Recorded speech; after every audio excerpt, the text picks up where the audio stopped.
आज से लगभग 30 से 35 साल हो गए मैंने कांग्रेस पार्टी में निस्वार्थ अपनी काम करा, ईमानदारी से काम करा, अनेक लोगों के साथ विभिन्न पदों पे काम करा। लेकिन पिछले 50 साल में पहली बार ऐसा देखने में आया जो प्रदेश अध्यक्ष बने जीतू पटवारी, वो उस पद के लिए डिजर्व ही नहीं करते थे। वो बड़े नेताओं की पसंद हो सकते हैं, लेकिन पद की जो गरिमा होती है उसके अनुरूप नहीं थे। फिर भी हम जैसे अनेक लोगों ने ये स्वीकार करा कि नहीं, काम करते करते सीख जाएंगे। हाल ही में अभी 2 दिन पहले एक पत्र जारी हुआ प्रदेश कांग्रेस से कि कोई भी डिबेट में भाग नहीं लेगा, कोई भी अपनी अभिव्यक्ति नहीं देगा, 3 दिन का मौन सत्याग्रह करेंगे। किस बात का मौन सत्याग्रह? कि जो आरोप ट्रस्ट को लेके मुख्यमंत्री पे लगाए हैं उसके लिए कोई जवाब आपको नहीं देना, आपको चुपचाप रहना, क्योंकि मीडिया आपका साथ नहीं दे रहा है। मैंने जब सवाल पूछा कि मीडिया साथ नहीं दे रहा तो आपने सबूत क्या दिए? आपने कोई सबूत दिए कि ट्रस्ट में जमीन देने में ये घोटाला हुआ या ये दस्तावेज है? तो जवाब आज तक नहीं मिला। जवाब में मुझे नोटिस दे के ये बोला जा रहा है कि आप अपना स्पष्टीकरण दें कि आपने 2 दिन टीवी पे डिबेट क्यों की। बोलना अभिव्यक्ति की स्वतंत्रता है। कांग्रेस के संविधान में इस तरह के पत्र निकालने की कोई भी अधिकृत धाराएं नहीं है। आजादी के बाद आज तक कभी कांग्रेस ने मीडिया का बहिष्कार नहीं किया। किस विषय पे डिबेट की मनाही? ये जो आरोप लगाए हैं जीतू पटवारी ने कि 500 करोड़ का घोटाला हुआ है, अब अपने ही आरोप में अगर फंस गए हैं जी। ट्रस्ट को लेके उन्होंने एक भारत न्यास ट्रस्ट पे उसको लेकर आरोप लगाया है, जिसमें दिग्विजय सिंह जी ने साफ तौर पे स्पष्ट कर दिया था कि ये ट्रस्ट गवर्नमेंट की है, गवर्नमेंट की जमीन एक डिपार्टमेंट से दूसरे डिपार्टमेंट को दी है। ऐसी अनेक जमीनें कांग्रेस के शासन में अर्जुन सिंह जी ने, दिग्विजय सिंह जी ने, बॉम्बे हॉस्पिटल है, सोनकच का तीर्थ है, गोमटगिरी है, तमाम हॉस्पिटल है, अन्य संस्थाएं उनको दी है। सरकार जनता के लिए होती है, जनता को, समाज को जमीन 1 रुपए में दिखाने के लिए देती है, लेकिन वो निःशुल्क ही देती है। ये भ्रष्टाचार नहीं है, ये घोटाला नहीं है, और इसके लिए एक पढ़ा लिखा होना बहुत जरूरी है। और दुर्भाग्य से हमारे जो प्रदेश अध्यक्ष हैं उनकी पढ़ाई लिखाई संदेहास्पद है, क्योंकि उनकी जन्म तारीख ही 2-2 है। तो वो कितने पढ़े लिखे हैं ये तो भगवान ही जाने, क्योंकि उनको ना दस्तावेज समझ में आते हैं ना उनको कागज समझ में आते हैं। समझ में आता है कि कोई अगर सच बोल रहा है तो उसको कैसे नोटिस देके चुप कराए। जब ये नोटिस दिया गया तो मैंने बेहतर ये समझा कि सबसे पहले मैं कांग्रेस से इस्तीफा दूं, क्योंकि अगर मैं इस्तीफा नहीं दूंगा तो मैं अपनी बात नहीं रख पाऊंगा, मैं अपनी बात बोल नहीं पाऊंगा। राज्यसभा चुनाव सीधे सीधे हारने का दोषी कौन है? जीतू पटवारी, हरीश चौधरी। हरीश चौधरी कौन है? जिसने पंजाब में टिकट बेचे। जीतू पटवारी कौन है? जिसने संगठन सृजन में लगातार पैसे लेके अध्यक्ष बनाए, पूरा संगठन सृजन का बंटाढाल कर दिया। और राहुल गांधी वो धृतराष्ट्र बन गए हैं जो खुली आंखों पे पट्टी बांध रखी, और उन्होंने अनेक दुर्योधन पैदा कर दिए हर राज्य में, जो कांग्रेस को ही खा गए।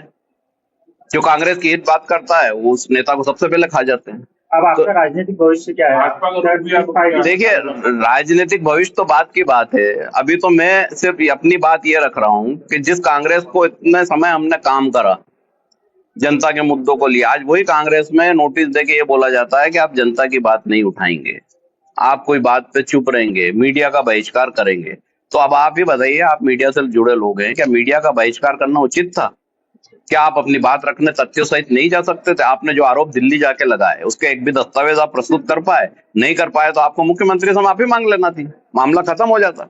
लेकिन इस तरह के पत्र जारी करके अहंकार प्रदर्शित करना यह दर्शाता है कि जीतू पटवारी इस पद के योग्य नहीं थे, लेकिन लेन देन करके बन गए। किसी को डिफेंडर दे दी, किसी को पैसा दे दिया, जमीनों की दलाली करते हैं, सबको पता है, ये कोई नई चीज नहीं है। जी, आपके हिसाब से बेहतर विकल्प क्या है? मैं तो अब जब इस्तीफा दे चुका हूँ तो अब तो बेहतर विकल्प बताने का उद्देश्य ही खत्म हो गया। किसने किसको डिफेंडर? हरीश चौधरी ले गए ना, एक डिफेंडर लेके कई पद बांटे जीतू पटवारी से। जीतू पटवारी को बचाने क्यों आते हैं? वसूली करने हर बार आते हैं, मीटिंग करने, कार्यकर्ताओं के फोन नहीं उठाते हैं, स्टारबक्स की कॉफी पीते हैं, आम आदमी के पास जाते नहीं है। और ऐसे लोग अगर कांग्रेस में बने हैं तो आप क्या उम्मीद करते हैं 15-20 साल कांग्रेस मध्य प्रदेश में लौट के नहीं आई? नगरीय निकाय चुनाव है, 16 महापौर में से एक भी महापौर जीतने की स्थिति नहीं है। राकेश, आपको क्या लग रहा है जो 500 करोड़ घोटाले का जो मामला था, इसमें कांग्रेस के पास क्या कोई सबूत नहीं थे, इसलिए सबको बोला गया बंद रखने के लिए? निश्चित तौर पे जो आरोप है वो मनगढ़ंत था। अगर सबूत होते तो ईमानदारी से वो दिल्ली के प्रेस कॉन्फ्रेंस में लेके आ जाते। सिर्फ झूठ बोल के रील बनाना, और अपने आप को साइकिल चला के नेता दिखाना, तो खुद ही 40,000 से हारे हुए अपनी विधानसभा में। मध्य प्रदेश में कांग्रेस को कैसे जिताएंगे? खुद पार्षद का चुनाव लड़े तो इंदौर में नहीं जीत सकते, ये स्थिति उनकी है। अक्षम बम वाला कांड उनने करा, मीनाक्षी नटराजन वाला कांड उनने करा, दो कांड होने के बाद भी एआईसीसी सो रहा है, उनको होश ही नहीं है।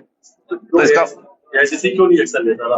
बहुत क्यों मेहरबानी राहुल? देखिए बहुत साफ है। आपको ध्यान होगा दिल्ली में एक एफआईआर दर्ज हुई केसी वेणुगोपाल के खिलाफ, 420, 67, 68, 120 बी की। हरियाणा में एक आदमी उद्योगपति के वाइफ से पैसे ले लिए टिकट देने के, अधिकृत एफआईआर है, ये कोई आरोप नहीं लगा रहा हूँ। तो जब ऐसे लोग बैठे हैं वेणुगोपाल जैसे जो पैसे लेके टिकट बांट रहे हैं, तो पटवारी के ऊपर वर्चस्व है उन लोगों का, इसलिए तो वो दिग्विजय सिंह का अपमान करते हैं, इसलिए कमलनाथ का अपमान करते हैं, अन्य नेताओं का अपमान करते हैं, क्योंकि उनको मालूम है कि इस बार एक पोटली और देके आ जाऊंगा तो ये भी बात खत्म हो जाएगी। और जबकि मध्य प्रदेश में जो रीढ़ की हड्डी है, राहुल गांधी जी तो उनके समर्थन आपने तो कई बार पत्र भी लिखा है ऊपर। मैंने एक लाइन बोली ना कि राहुल गांधी जी ऐसे धृतराष्ट्र हैं जिनकी खुली आंखों पे पट्टी बंधी है और उन्होंने अनेक दुर्योधन पैदा कर दिए हैं, तो वो अब उससे पट्टी को खोल ही नहीं पा रहे हैं। तो ये उनका दुर्भाग्य है और कांग्रेस का भी दुर्भाग्य है। राकेश जी, आप ज्वाइन करते हैं बीजेपी? नहीं, मैंने अभी ये बताया आपको कि जो बात थी कि मैंने कांग्रेस से इस्तीफा दे दिया है, कांग्रेस का प्राथमिक सदस्यता से आज मैंने इस्तीफा दे दिया है। वो नोटिस हालांकि मुझे मिला भी नहीं, लेकिन जब बात आई तो अगर हम ईमानदार हैं तो हमें लगता है कि ऐसे लोगों के साथ काम करना संभव नहीं है। अब भविष्य क्या होगा, भविष्य में क्या होना है नहीं होना है, इसकी मेरी अभी किसी से कोई चर्चा नहीं हुई है। जो होगा वो सामने होगा, नहीं होगा तो मैं आपके सामने उपलब्ध हूँ। बीजेपी में क्या कर रहे हैं?